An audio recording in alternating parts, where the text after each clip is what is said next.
গল্পের নাম ভালোবাসা। প্রচন্ড অনীহা থাকা সত্ত্বেও রায় ঘুম থেকে উঠে বাজারের ব্যাগটা হাতে নিয়ে হাঁটা দিল। বড় আদর করে রায়ের বাবা মা নামটা রেখেছিলেন। যেমন ছিল তার সুন্দর মুখশ্রী, তার থেকে সুন্দর ছিল তার চোখের চাউনি। বাড়ির একমাত্র মেয়ে রাই, সকলের আদরের। ছোটবেলাতে যেন রায়ের আদরের শেষ ছিল না। সবাই এক কথায় বলে উঠত, এই মেয়ে বড় হয়ে রাজরানী হবে। কিন্তু নিয়তি যেন আলাদাই কিছু লিখে রেখেছিল রায়ের জন্য। একদিন যখন রায় 3 বছরের হবে, সবে হাঁটা শিখেছে, তার বাবা মায়ের অগোচরে সে বাড়ি থেকে বেরিয়ে পড়ে। ওদের বাড়ির পেছনে মাঠের ধারে এক তাল গাছের নিচে বসে আপন মনে খেলতে থাকে এবং কথা বলতে থাকে। সচরাচর ওই তাল গাছের ছায়া কেউ নিজের গায়ে লাগায় না, তাকে নাকি ব্রহ্মদৈত্যদের করে। এদিকে রায়কে খুঁজতে সারা গ্রাম যেন এক হয়ে গিয়েছে। রায়ের মা রেণুবালা দেবী তো কাঁদতে কাঁদতে দুবার অজ্ঞান হয়ে গিয়েছিলেন। সন্ধ্যার সময় গ্রামের ছেলেরা বাতি জ্বালিয়ে তাল গাছতলায় গিয়ে হতবাক হয়ে যায়। তারা দেখতে পারে রায় আপন মনে হাসছে এবং কার সাথে যেন কথা বলছে। রায় আগে কথা বলতে শেখেনি, এই প্রথম সে কথা বলে। সবাই তো বলা বলি করতে লাগে, এই মেয়েকে হয়তো ব্রহ্মদৈত্যকে ধরেছে। সেই ঘটনার কিছুদিন পর রায়ের বাবা মারা যান। গ্রামের লোকেরা রায়দের বাড়িতে আসা বন্ধ করে দিল। এখন রায়কে মাঝে মাঝেই দেখা যেত সে তাল গাছের তলায় বসে থাকে। যতটুকু জমি জমা ছিল তা দিয়ে তাদের সংসার ভালো মতোই চলে যাচ্ছিল। রায় নতুন স্কুলে ভর্তি হলো, কিন্তু অদ্ভুত, কোনো ছেলে মেয়েই তার সাথে বন্ধুত্ব করতে রাজি হলো না। এদিকে রেণুবালা দেবীও যথেষ্ট একা পড়ে গেলেন। ঠিক সেই সময় গ্রামের কিছু রাজনৈতিক প্রভাবশালী মানুষ রেণুবালা দেবীর সমস্ত জমি জমা দখল করে নেন এবং রেণুবালা দেবীর উপর কুনজর দিতে শুরু করে। অনেক প্রতিরোধ করার চেষ্টা করা সত্ত্বেও কিছু লাভ হয় না। মাঝে মাঝে রাত্রিবেলাতে রেণুবালা দেবীর ঘরের দরজার সামনে দু একজন এসে যেন কিছু কুমন্তব্য করে চলে যায়। যদিও কণ্ঠস্বরগুলো খুব পরিচিত, তবুও প্রকাশ করার সাহস খুঁজে পান না। ভিটে বাড়ির মায়া ত্যাগ করে একদিন মেয়েকে নিয়ে তিনি গ্রাম ছেড়ে বেরিয়ে পড়েন। তিনকুলে তেমন কোনো আত্মীয় স্বজন নেই তাদের, যারা ছিল তারা সকলেই মুখ ফিরিয়ে নিয়েছে। এদিকে রায় বড় একা পড়ে গিয়েছিল, তার যেন খুব কাছের কাউকে সে ফেলে রেখে এসেছে। রায় প্রায়ই কি যেন স্বপ্ন দেখে কেঁদে উঠত। রেণুবালা দেবী এক ইট ভাটায় কাজ নিয়েছে, কিন্তু অনিচ্ছাকৃতভাবে ঠিকাদারদের সামনে এবার তিনি আত্মসমর্পণ করে দিলেন। রায় সময়ের সাথে সাথে বড় হয়ে উঠল, কিন্তু স্বপ্ন দেখাটা আর তার কমল না। এখন রায় যৌবনে পা দিয়েছে। সময়ের সাথে সাথে রায় আরো সুন্দর হয়ে উঠেছে। রেণুবালা দেবী এখন আর কাজে যেতে পারেন না।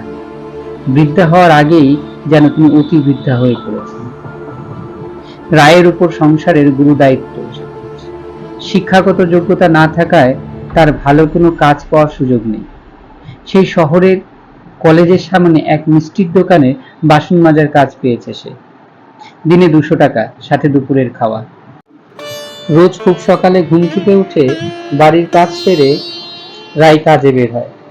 রেণুবালা দেবী এখন সম্পূর্ণ শয্যাশায়ী। বাজারঘাট, রান্না বান্না সমস্ত কিছুকেই একা হাতে সামলাতে হয় রায়কে। দোকানের মালিক অসীমবাবু ছিলেন বড়ই ভালো মনের মানুষ। রায়ের সংসারের অবস্থার কথা শুনে তিনি 20 টাকা বাড়িয়ে দিয়েছিলেন এবং কখনো দেরিতে দোকানে আসলেও কিছুটা বলতেন না। অসীমবাবু এবং তার স্ত্রী স্বর্ণা দেবী দুজনেই বড় ভালোই বাসতেন রায়কে। রায় দায়িত্ব নিয়ে সমস্ত কাজ করত, এমনকি কখনো কখনো অসীমবাবু বাড়ির বাসনও মেজে দিত। কিন্তু মাঝে মাঝে অদ্ভুত আচরণ করে বসত। কখনো একা একা উচ্চস্বরে হেসে উঠত, কখনো বা একা একা কারোর সাথে কথা বলতে থাকত। অসীমবাবু বেশ কয়েকবার লক্ষ্য করেছেন ব্যাপারটা। একদিন তিনি জিজ্ঞেস করায় রায় তাকে বলে সে জানে না কেন এসব হয়। অসীমবাবু নিজে রায়কে ডাক্তারের কাছে নিয়ে গিয়েছিলেন, তাতেও কোনো কাজ হয়নি। দোকানে কলেজের অনেক ছেলে মেয়ে আসে, খাবার দাবার করে, আড্ডা দেয়। রায়ের সাথে সবার খুব একটা ভাব হয়ে গিয়েছে। তারাও রায়ের অদ্ভুত আচরণের সাক্ষী হয়েছিল একদিন। তাদের মধ্যে একজন 3rd ইয়ারের ছাত্র ছিল, নাম ছিল গোপাল। সে রায়কে নিয়ে একটু বেশি চিন্তিত ছিল। এমনকি সকালে হাঁটতে হাঁটতে কখনো কখনো রায়দের বস্তির ভাড়া বাড়িতেও চলে যেত। তাদের দুজনের মধ্যে একটা ভাব হয়ে গিয়েছিল। এদিকে রেণুবালা দেবীর শরীর রেণুবালা দেবীকে ছেড়ে যাওয়ার জন্য তৎপর হয়ে রয়েছে। একদিন গভীর রাতে রাইকে পৃথিবীতে একা ছেড়ে তিনি চলে গেলেন।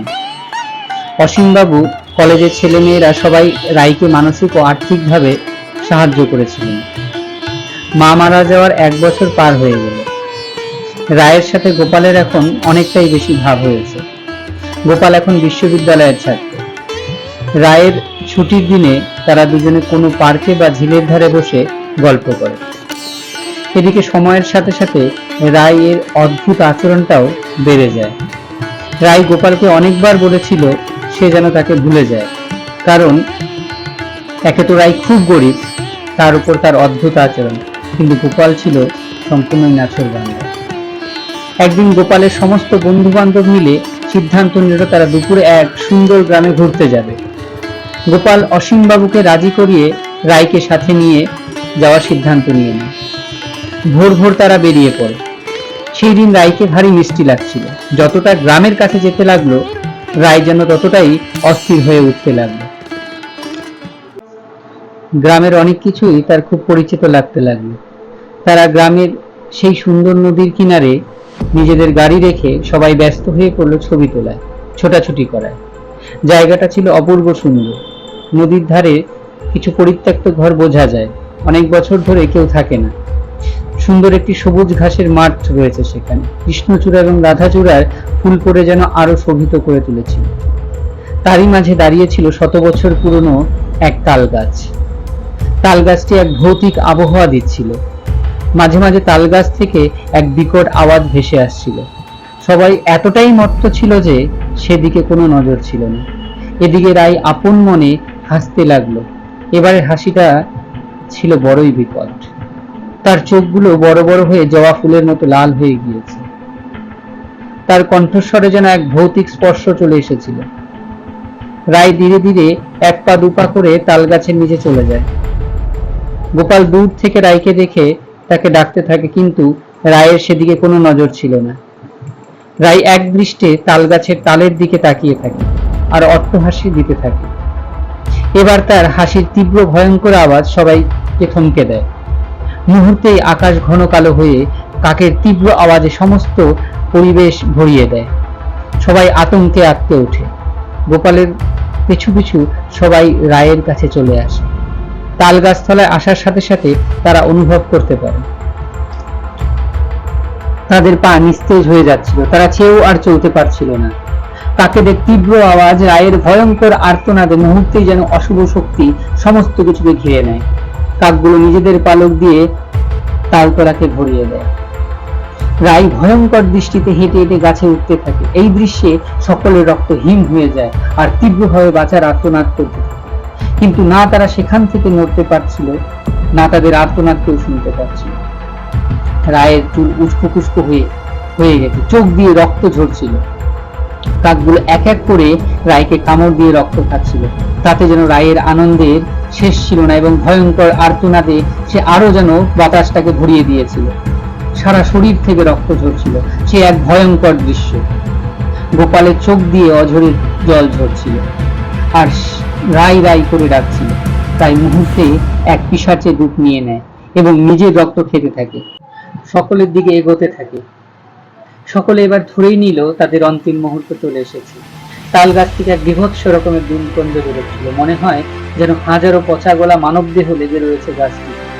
তালগুলো থেকে অদ্ভুত ভাবে পচা গলা মাংস ঘষে ঘষে সকলের শরীরে পড়তে লাগলো। গোপাল মূর্তির মতো স্থির হয়ে রাইকে দেখছিল আর চোখ দিয়ে জল পড়ে যাচ্ছে। সময়ের মহেন্দ্রাক্ষণে কি হলো, কেন হলো সেটা জানা নেই। হঠাৎ এক বজ্রপাতে পাশের শ্মশানটা জ্বলে উঠল এবং ধূপের গন্ধ এসে পচা গলা গন্ধগুলোকে হার মানিয়ে দিল। রায় ধীরে ধীরে নিস্তেজ হয়ে মাটিতে পড়ে গেল আর পরক্ষণেই তাল গাছটা থেকে কালো ছায়া বাতাসে মিলিয়ে গেল। গোপাল দৌড়ে রায়কে নিজের কোলে তুলে নিল আর ভালোবাসার মানুষকে ফিরে পেয়ে অঝরে কাঁদতে লাগল। সেই ঘটনার পর থেকে রায় কখনো আর অস্বাভাবিক আচরণ করেনি। গোপালের ভালোবাসার লেশমাত্র ঘাটতি ছিল না। যদিও রায় বহুবার দূরে যেতে চেয়েছিল, তার সেই অস্বাভাবিক আচরণের কারণে গোপালের বাবা মা বন্ধু বান্ধব সকলেই গোপালকে বুঝিয়েছিল যাতে গোপাল রায়কে ভুলে যায়। কিন্তু গোপাল ছিল অনড়। হয়তো গোপালের ভালোবাসাতেই সেই দিন এক অলৌকিক দৈব শক্তি রায়কে ফিরিয়ে এনে দিয়েছিল গোপালের কাছে এবং এক অভিশাপ মুক্ত জীবন এনে দিয়েছিল রায়কে। হয়তো সেটা ভালোবাসাই ছিল, যার শক্তিতে আজ গোপাল এবং রায় একই সাথে জীবনযাপন করছে। ধন্যবাদ।